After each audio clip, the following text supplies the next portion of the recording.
नमस्ते, मेरा नाम है डॉक्टर दीपानेता और आपका स्वागत है इंटरनेशनल ऑर्गेनाइजेशन इन न्यूज की सीरीज में। इस पर्टिकुलर एपिसोड में हम अप्रैल 2025 को कवर करने वाले हैं एंड एज यूजुअल आप मुझसे कनेक्ट कर सकते हो टेलीग्राम और इंस्टाग्राम में। कोई भी डाउट हो ये पीपीटी भी मैं शेयर कर दूंगी टेलीग्राम चैनल पे।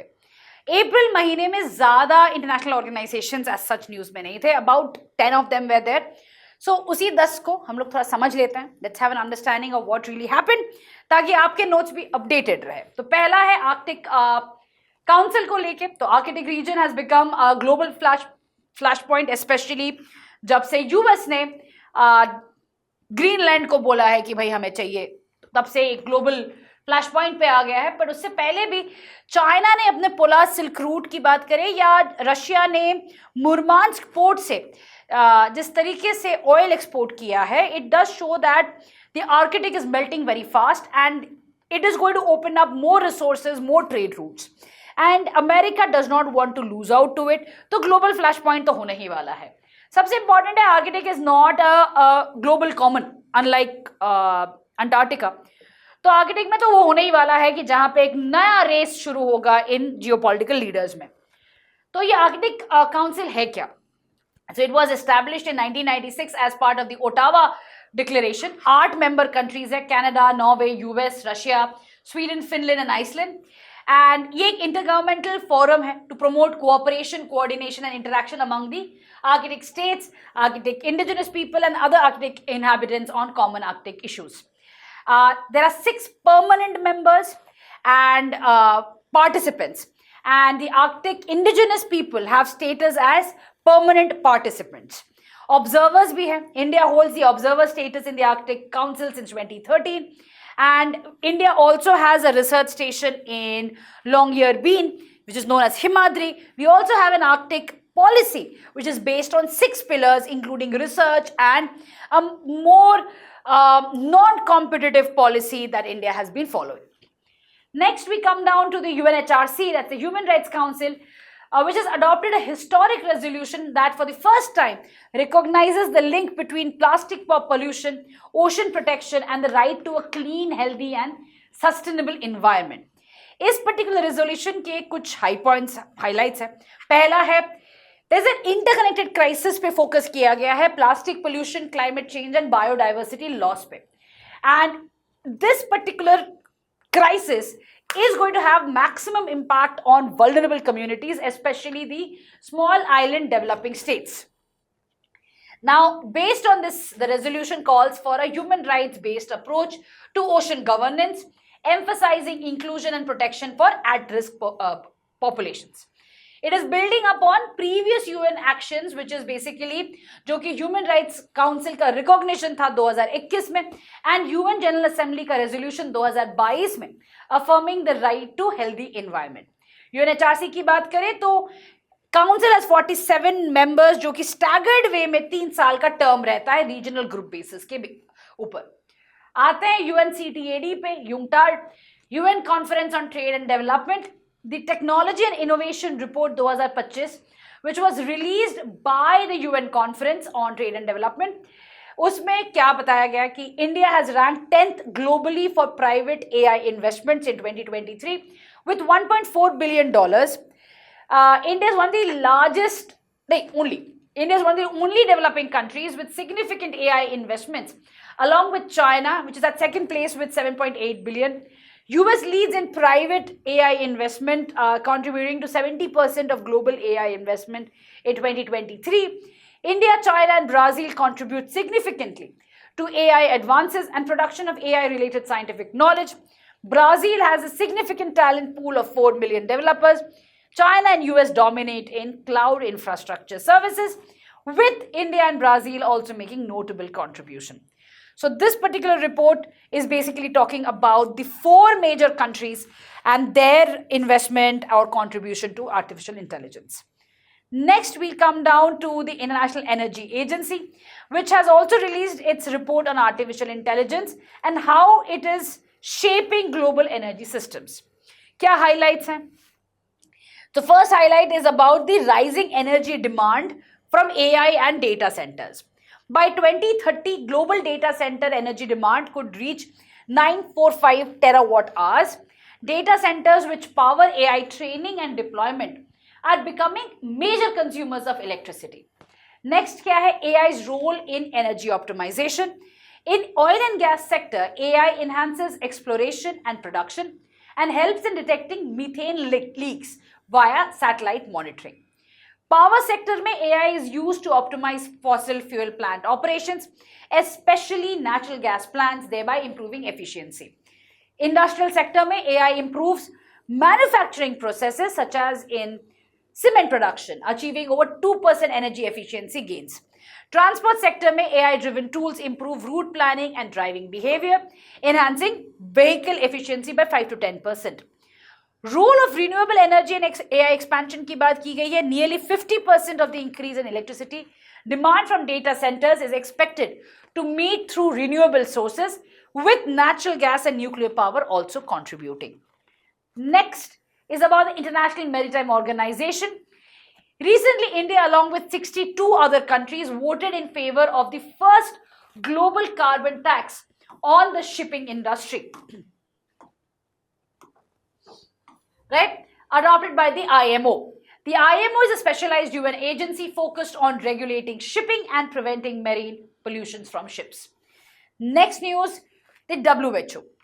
World Health Organization क्यों न्यूज में था? क्योंकि member states of the WHO has successfully concluded negotiations on a draft pandemic agreement aimed at bolstering global health security.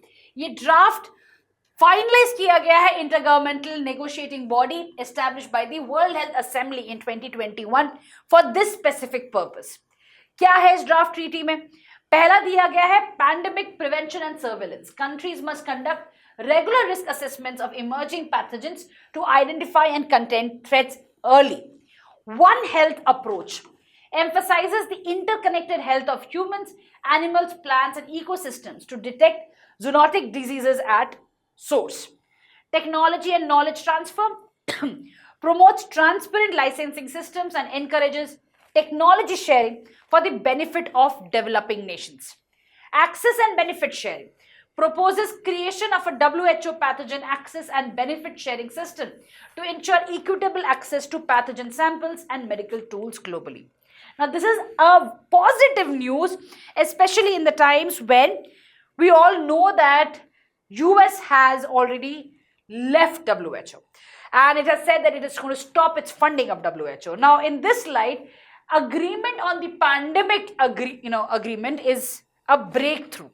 Now, if countries can come in and pool in their financial resources to support what WHO is doing, we can be assured that these things can also be met. क्योंकि बिना US के financial contribution का ये agreement को realize करना मुश्किल होने वाला है, reality में लाना मुश्किल होने वाला है. आते हैं next news about International Maritime Bureau.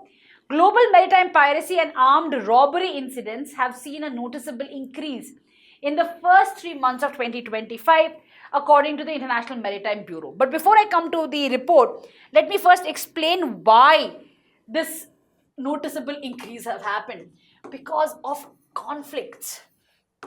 Major conflicts have been ongoing continuously across, जिसके वजह से you do now see a lot of non-state actors coming out and open. So piracy has also increased because of this. If you just take a look at Africa itself, so many conflicts are going on. From Sudan to Somalia, everywhere you are going to see conflict. DRC में हो रहा है, हर जगह पे Africa में. So more and more people are, becoming stateless. They are being displaced. And then they have no other option but to join the non-state actors to get a basic revenue. And that means that more and more non-state actors are going to be pushed into these activities, which includes, of course, piracy. Now, this makes it, it's like a chain. जितना conflict होगा, जितना crisis होगा, उतना ये non-state actors में membership बढ़ेगा, उतना इनका activity बढ़ने वाला. And यही चीज देखा जाता है हमेशा. When you take a look at what happened in Afghanistan, the butterfly effect was the emergence of ISIS. Taliban से Al-Qaeda आया, Al-Qaeda के बाद आपका ISIS दिखता है. So what happened in Afghanistan had an impact on the Kurds, on Turkey and other areas, Syria. So what you are seeing today, whether it is happening in Africa or it's happening in Europe, it is going to directly impact these non-state actors. And piracy तो भाई हमेशा एक crisis point क्या आता है, piracy का number बढ़ जाता है, राइट? तो यही चीज ये रिपोर्ट भी कह रहा है कि 2025 में ये होना ही है. बट अभी नीचे कमेंट बॉक्स में I need something from you. I need to know if you guys know what is the operation that Indian Navy is carrying out against piracy. So anti-piracy operation क्या है India का, जो कि कई साल से चल रहा है, but you have to give me the name in the comment box. So coming back to International Maritime Bureau, it is a non-profit making organization established in 1981 to act as a focal point in the fight against all types of maritime fraud, malpractice and piracy. It is a specialized division of the International Chamber of Commerce, serves as a platform for cooperation and information sharing among various stakeholders, including governments, shipping companies, and law enforcement agencies. Next, we'll come down to International Big Cat Alliance. Recently, the IBCA signed an official agreement with the Government of India, formally establishing India as the headquarters and the secretariat of the alliance. Now, this was basically launched by India in 2023 to commemorate the 50 years of Project Tiger. आज के दिन में 7 countries are members, which is Cambodia, Nicaragua, Eswatini, India, Somalia, Guinea and Liberia, who have basically signed the framework agreement. The conservation of 7 big cats have been talked about, which is tiger, lion, leopard, snow leopard, cheetah, jaguar and puma, out of which 5 are found in India. Perfect question है prelims के perspective से, जो कि आपको आना चाहिए. Next, we'll come down to UNESCO. So why was it in news? The Bhagavad Gita and the Natya Shastra have been added to the UNESCO's Memory of the World Register, which preserves documentary heritage of global significance. ये launch किया गया 1992 में. ये Memory of the World Register का जो program है, ये aim करता है to preserve world heritage in manuscripts, oral traditions. And हर साल it is updated and it includes 570 entries. India की तरफ से ऋग्वेद है, then you have Abhinav Gupta's works and the NAM Summit archives and many other. And now we also have Bhagavad Gita and the Natya Shastra. UNESCO की बात की जाए, it's a specialized agency of the UN aimed at promoting world peace and security through international cooperation. UNESCO was or is the successor to the League of Nations International Committee on Intellectual Cooperation. मैं ये बार जब भी UNESCO का आता है मैं repeat करती हूँ, क्योंकि ये अगेन परफेक्ट प्रीलिम्स का क्वेश्चन है कि UNESCO successor of which international body or group, which is the League of Nations International Committee on Intellectual Cooperation. And with this we come to the last news, which is of the Gavi. The Gavi, you know, when we talked about the Gavi Vaccine Alliance, you would have read about Gavi in large, again, बहुत ज़्यादा आपने पढ़ा होगा, buzz में था during the COVID years, क्योंकि India ने vaccine मैत्री इनिशिएटिव गावी के साथ ही लॉन्च किया था, जहाँ पे इंडिया ने वैक्सीन्स देने शुरू कर दिए थे through Gavi to the African countries, to the global south countries. अब गावी जो इंटरनेशनल वैक्सीन अलायंस है, is been trying to convince President Trump to maintain vital funding for the body by arguing that a donation would boost the US vaccine industry itself. अब ये Gavi है क्या? It's a public-private global health partnership. इस particular alliance में यही है कि भाई जो पुअरेस्ट कंट्रीज है उनमें वैक्सीन दी जाए.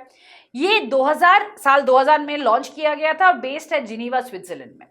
ये बेसिकली कई सारे स्टेक होल्डर्स को साथ में लेके आते हैं, donor governments, developing countries, world bank, UNICEF, WHO, bill and Melinda Gates foundation, कई सारे इंडस्ट्रीज को साथ में लेके आते हैं.